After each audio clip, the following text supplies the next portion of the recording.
বলিলে মুনাজাত বলো, কি করে মুনাজাত করিলে দেখাও। হ্যাঁ বলো, কি বলিলে আল্লাহরে?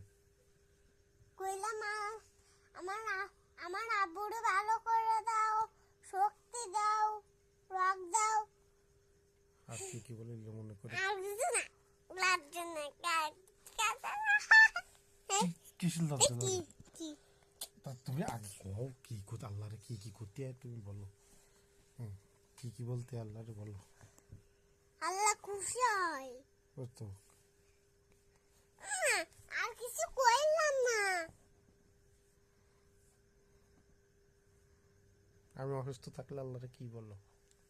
কি আমার আব্বুরে ভালো করে দাও। আর কি বলো? না, আমার আব্বুরে মালা কোনো কষ্ট দাও না, কোনো দাও না, কিছু দাও না। তাই কই? তুমি কি বলো তো, তুমি জানো আমি জানি?